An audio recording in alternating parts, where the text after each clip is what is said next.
நம்ம ஐயாவோட மூத்த பொண்ணு இருக்காளே அருந்ததி அம்மா, அந்த காலத்துல கல்கத்தால இருக்கிற சாந்தி நிகேதனுக்கு படிக்க போனாங்களாம். அவங்க புரட்சிக்காரங்களோட சேர்ந்து நக்சலைட் ஆயிட்டாங்கன்னு குடும்பத்துக்கு தெரிஞ்ச உடனே திரும்ப ஊருக்கே கூட்டிட்டு வந்துட்டாங்க. ஊருக்கு வந்த உடனே கல்யாணத்தை நிச்சயம் பண்ணிட்டாங்க. இது தெரிஞ்சதும் ஒரு கல்கத்தாக்காரன் வீட்டுக்கே வந்துட்டான். அதுதான் மைதிலியோட அப்பா. அருந்ததி அம்மா கர்ப்பம்னு தெரிஞ்ச உடனே அவருக்கே கல்யாணம் பண்ணி வச்சுட்டாங்க.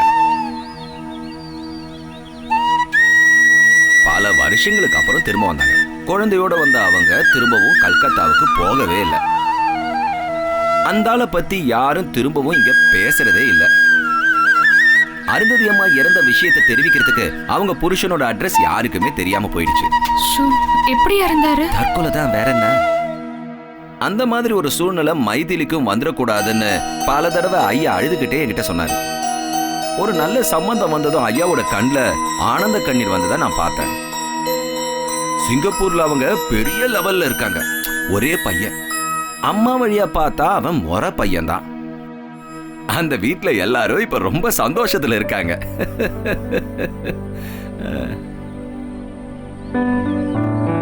ஏய், எங்க போற? இதோ வரேன்ப்பா.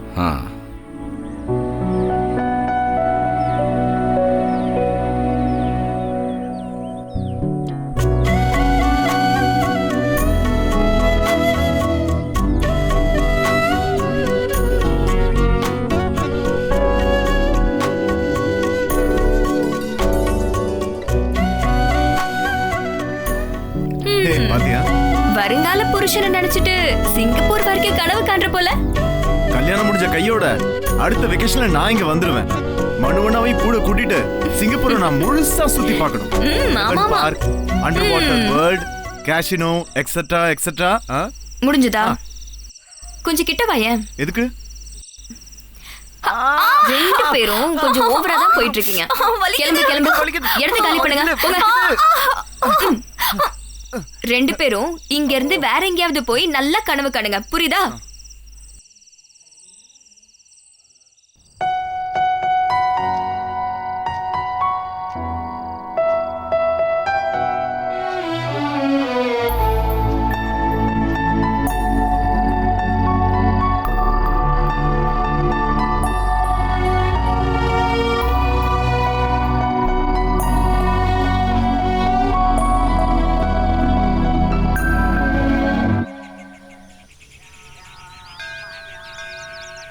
இங்க கிடக்கிற குப்பையில எடுத்து சுத்தம் பண்ணி வச்சிருக்கலாம்ல.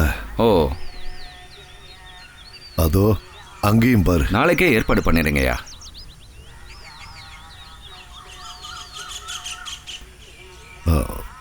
நம்ம ரகுராம் தானே அது? ஆமாங்கய்யா. என்னப்பா திரும்பவும் நீ குடிக்க ஆரம்பிச்சிட்டியா? அப்படியெல்லாம் இல்லைங்க ஐயா. மாட்டுப்பட்டி கோவில் திருவிழா முடிஞ்சு அங்கேருந்து நானும் மீசக்காரரும் நடந்தே இங்கே வந்துட்டோம். சரி, போகும்போது அபிஷேகத்தை பார்த்துட்டு போயிடலான்னு நினச்சேன். அசதிக்கு படுத்த தூங்கிட்டேன். எவ்வளோ தாமதமானாலும் உனக்கு படுக்கிறதுக்கு எங்கள் வீட்டில் ஒரு இடம் இருக்குல்ல. எதுக்கு ஊர்க்காரங்களை பேச வைக்கிற? சாமி கும்பிட்டுட்டு சீக்கிரமா வீட்டுக்கு வா, அங்க சாப்பிடலாம். சரிங்க ஐயா.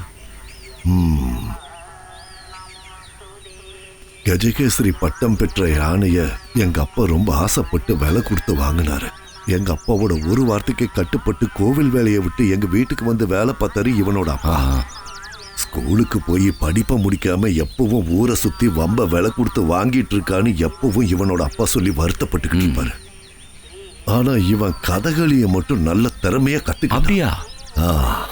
கோவில் சம்பந்தப்பட்ட எல்லா விஷயமும் அவனுக்கு அத்துப்படி. ஆனா அவனால வளர முடியல, பாவம்.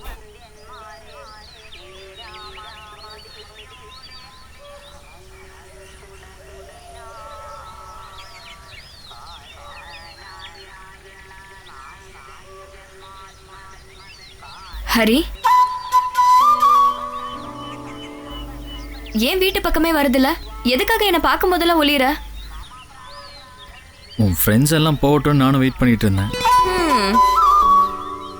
ஏண்டி, உனக்கு அவனை கல்யாணம் பண்ணுமா? நல்லா சொன்னப்போ பொண்ணு பார்க்க வந்தவங்களோட ஆஸ்தியும் அந்தஸ்தும் பார்த்து எங்க வீட்டுல இருக்கவங்கள மயங்கி போயிட்டாங்க. என் விருப்பத்துல யாரு கேக்குறாங்க? உன்னோட விருப்பம் என்னன்னு யாருக்கும் தெரிய வேண்டியதில்லை. இதை அப்படியே கொஞ்ச நாளைக்கு மூடி மறைக்கணும். ஒரு நல்ல முகூர்த்த நாள் பார்த்து கல்யாணம் பண்ணும். ஓகேவா? என்ன சொல்ற நீ? மூடி போயிடலான்றியா? ஓடி போய் கல்யாணம் பண்றதை பத்தி பேசல. இந்த பறவைங்க, இந்த செடிங்க, ஆகாசம், பூமி இதெல்லாம் சாட்சியா வச்சு நம்மளோட கல்யாணம்.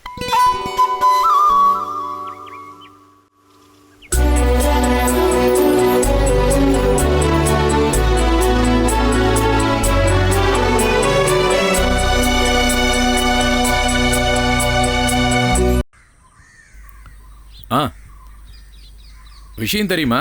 குரத்தி மலையில இருந்து உடும்பு தோல் கொண்டு வர அந்த ஆதிவாசிய ஃபாரஸ்ட்காரங்க கைது பண்ணிட்டாங்களாம். அவனை நல்லா அடிச்சு உள்ள தள்ளிட்டாங்களாம். இனிமே நமக்கு தோல் கிடைக்கணும்னா வேற ஆளை தான் பார்க்கணும். என்ன சொல்றீங்க? ஃபாரஸ்ட்காரங்க இந்த ஏழைங்க கிட்ட இருந்து தேவைக்கு அதிகமாகவே எல்லாத்தையும் வாங்கிப்பாங்க. கேஸ் எதுவும் கிடைக்கலன்னா இவங்களே பிடிச்சி உள்ளேயும் தள்ளிடுவாங்க. அதுவும் சரிதான். அவங்க கூட்டத்தில் இருக்கிற யாரோ ஒருத்தன் தான் இவனை போட்டு கொடுத்துருப்பான். ஆமா, பாவம். சரி, ஏதாவது பண்ணலாம். சரிங்க, வரேன். ஐயா வணக்கம். உட்காருங்க உட்காருங்க. இந்த பாரு, எல்லாம் நல்லபடியா முடிக்கணும். அரச குடும்பத்துல இருந்து அழைப்பு வந்திருக்கு. அங்க யாரோ சம்பிரதாயப்படி வீணை கத்துக்கிட்டாங்களா? குடும்ப கோவில்ல அரங்கேற்றம் பண்ணணுமா? கோட்டையில கொடுத்திருந்த வீணை செய்யற வேலை முடிஞ்சதுங்கய்யா. நாளைக்கு ஆரம்பிச்சிடலாம். ரொம்ப நல்ல விஷயம். இன்னொரு விஷயம் சொல்ல மறந்துட்டேன். சுவாதி திருநாள் கவிதைகளை பத்தி ஒரு பட்டிமன்றம் இருக்கு. அரண்மனையில பிபிசி சேனல்காரங்க பண்ற ப்ரோக்ராம். என்ன அதுல கலந்துக்கணும்னு அவங்க ரொம்ப வற்புறுத்தினாங்க. அதனால தான் நான் அதுக்கு சம்மதிச்சேன். எனக்கு போகணும்னு ஆசை இல்ல. இருந்தாலும் போறதுல தப்பு ஒண்ணும் இல்லையே. ஒன்னும் இல்லைங்கய்யா.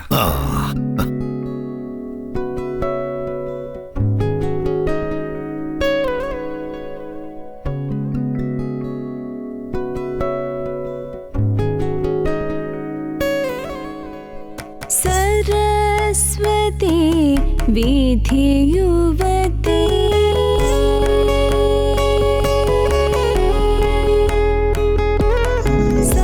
सरस्वती विधि युवती संरक्षतु मां श्री सरस्वती विधि युवती संरक्षतु मां श्री सरस्वती विधि युवती संरक्षतु मां श्री सरस्वती विधि युवती संरक्षतु मां श्री सरस्वती विधि युवती.